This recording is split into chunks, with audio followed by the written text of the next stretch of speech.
আসসালামাইকুম। বিসিবির কারণে বাংলাদেশের আইপিএল খেলা একটা হুমকির মুখে চলে গেছে। কারণটা হচ্ছে মোস্তাফিজুর রহমান এইবারে যা করছে ভাই, বিশ্বাস করেন এই বিষয়ে আমি একটু পরে বলতেছি। বিসিবির যে কর্মকাণ্ড সেটা হচ্ছে আপনার বিসিবির কারণে আইপিএল আর কোনো বাংলাদেশি না খেলার একটা হুমকি অলরেডি চলে এসেছে। সো ইরফান পাঠান একটা কথা ক্লিয়ার করে বলে দিছে, সেটা হচ্ছে আপনার আপনি যদি পুরো সিজনের জন্য আসতে না পারেন তাহলে ভাই আপনার আসার দরকার নাই। তাহলে ভাই আপনার আসার দরকার নেই। এই এই আসলে এইটা হয় কেন? এইটা হয় জাস্ট দুই একটা দেশের কারণে। প্রথমত পাকিস্তান, যারা কিনা কখনোই আইপিএল খেলতে পারবে না। দ্বিতীয়ত আপনার জিম্বাবুয়ে যে টিমটা আছে, জিম্বাবুয়ে আইল্যান্ড, এরকম বড় বড় যে টিম, ছোট ছোট যে টিমগুলো আছে, সেই টিমগুলোর কারণে এইটা একটা হয়ে ওঠে না। আবার সব থেকে বড় টিম হচ্ছে আমাদের বাংলাদেশ। এই বাংলাদেশে তো এনওসি দেয় না, দুই একটা প্লেয়ার খেললেও সেই প্লেয়ারগুলোর আবার ধইরা হাত পা টাইনা ধইরা আইনা বাইন্দা বইন্দা আইনা পুরো তারা বাংলাদেশে ঢুকাই দেয়, কিন্তু খেলায় না কিন্তু ঠিক মতো। সো আপনি রেস্ট রেস্ট রেস্ট এই কথা বইলে বইলে আপনি নিয়ে আসতেছেন, কিন্তু খেলাইতেছেন না, ওটা পরের কথা আসতেছে।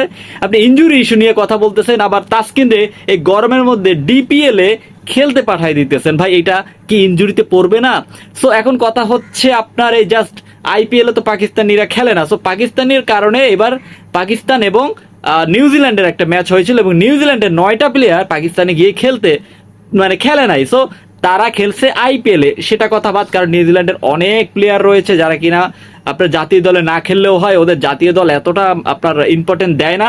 তারপরও যেহেতু কন্ট্যাক্টে ছিল না, যেহেতু তারা খেলে নাই। তো এখন কথা হচ্ছে জিম্বাবুয়ের সাথে বড় একটা টুর্নামেন্ট হয়ে গেছে। সো ভবিষ্যতে এরকম আসলে একটা একটা ফ্রাঞ্চাইজি সবসময় চিন্তা করে যে আমার আমার বিদেশি যে প্লেয়ারটা থাকবে সেই প্লেয়ারটা পুরো সিজন খেলতে হবে। কারণটা হচ্ছে এইবার চেন্নাই সুপার কিংস এর যেরকম মরা মরা অবস্থা, চেন্নাই সুপার কিংস এক ধরনের মনে করেন মুস্তাফিজের কারণে এক ধরনের ফাইসে গেছে, টু বি ভেরি অনেস্ট। কারণ চেন্নাই সুপার কিংস যে রান কনসিড করছে, ধরেন 200, লাস্ট নাইট যে রান হইলো 223 না কত সামথিং এরকম হবে। এর আগে গুজরাটের বিপক্ষে 231 রান।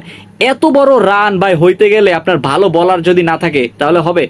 মোস্তাফিজুর রহমানের মতো যদি একটা বলার থাকতো তাহলে না হয় একটু ভেবে দেখা যাইতো। সো মোস্তাফিজ পাতিরানা যদি থাকতো, বিশ্বাস করেন এই ম্যাচ আরসিবি কোনো দিনও জিততে পারতো না, কোনো দিনও জিততে পারতো না। ঋতুরাজ গায়কোয়াদ তো ডাইরেক্ট বলে দিছে ভাই, আমরা ইনজুরির কারণে পাতিরানাকে পাই নাই, আর আপনারা জাতীয় দলের কারণে আপনার মোস্তাফিজ মিসিং। সো আমরা মোস্তাফিজকে অনেকটা মিস করছি। এই ধরনের কথা ঋতুরাজ গায়কোয়াদ, একটা বিদেশি ব্যাটসম্যান, বিদেশি ক্যাপ্টেনের কাছ থেকে যদি আমরা বাংলাদেশের কোনো বলারে আপনি মিস করেন তাহলে আপনার খারাপ লাগারই কথা। কারণটা হচ্ছে আপনার ইস্যু না ভাই, জিম্বাবুয়ে সিরিজটা কোনো ইস্যুই ছিল না। সো আপনি ইচ্ছা কইরা এই ধরনের একটা কাজ করলেন, বাংলাদেশের মানুষরা কি বলবে আসলে এগুলা। এই আমি একটা কথা বলে দিই সবসময়, আপনি নাজমুল হাসান পাপনকে সবসময় সবাই দোষারোপ করে ভাই, কলকাঠি নারে কিন্তু হাতুড়ো সিং। এটা আসলে আপনি জানেন কিনা বলতে পারবো না, কিন্তু এই হাতুড়ো সিং এর সব কারণে যত দোষ দেখেন না ভিতরে ভিতরে, বিসিবির ভিতরে বলেন, বিসিবি দোষ দেয়, কিন্তু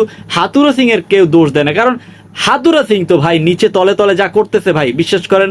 আপনি কি মনে করেন কার দোষ, বিসিবির দোষ নাকি হাতুড়ো সিং এর দোষ? প্লিজ কমেন্টটা জানিয়ে দেন।